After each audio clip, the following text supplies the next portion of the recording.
లక్ష్మీదేవిని ప్రసన్నం చేసుకోవాలి అంటే ఆ తల్లి ఆశీర్వాదం ఉండాలి. ముఖ్యంగా లక్ష్మీదేవిని ప్రసన్నం చేసుకోవాలి అంటే ఉదయం సమయం చాలా ప్రత్యేకమైనది. ఉదయం పూట సానుకూలతతో నిండి ఉంటుంది. అందువల్ల ప్రతిరోజు ఉదయం నిద్రలేచిన తరువాత లక్ష్మీదేవిని తలుచుకున్నా కూడా శుభ ఫలితాలు ఉంటాయని శాస్త్రం చెబుతుంది. అయితే ఉదయం పూట చేసే కొన్ని పనులు తప్పకుండా ఆ వ్యక్తిని కోటీశ్వరుడిని చేస్తాయని శాస్త్రం చెబుతోంది. మరి అవేంటో ఇప్పుడు తెలుసుకుందాం.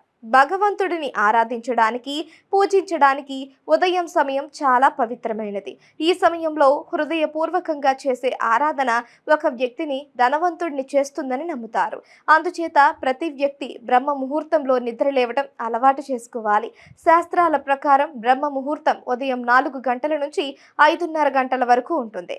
ఈ సమయంలో నిద్రలేచి స్నానం ఆచరించాలి. అనంతరం దేవుడికి పూజలు నిర్వహించుకోవాలి. ఇలా చేయడం వల్ల ఆరోగ్యంతో పాటు ఆనందం, శ్రేయస్సు, ఆశీర్వాదాలను పొందుతారు. లక్ష్మీ కటాక్షాన్ని పొందాలి అంటే ఈ మంత్రాన్ని జపించండి.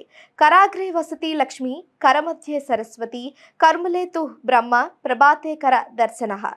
ఉదయం నిద్రలేచిన తరువాత ముందుగా అరచేతులను చూసుకోవాలి. శాస్త్రాల ప్రకారం ఈ మంత్రం అర్థం ఏమిటంటే అరచేతుల కొనలో లక్ష్మీదేవి, మధ్య భాగంలో సరస్వతీదేవి, మూల భాగంలో విష్ణువు ఉంటారు. నేను వారిని ఉదయాన్నే దర్శిస్తున్నాను అని మంత్రం అర్థం. ఉదయం బ్రహ్మ ముహూర్తంలో నిద్రలేచి స్నానం చేసేటప్పుడు నీటిలో గంగాజలం చల్లుకోవాలి. ఇది ఇంట్లో ఉండే ప్రతికూలతను దూరం చేస్తుంది. అంతేకాదు ఇంట్లో ఆనందం, శ్రేయస్సు వెల్లివిరుస్తుంది. దీనితో పాటు స్నానం చేసేటప్పుడు పసుపు కూడా చల్లుకోవచ్చు. మతపరమైన దృక్కోణంలో ఇలా చేయడం చాలా ప్రయోజనకరం.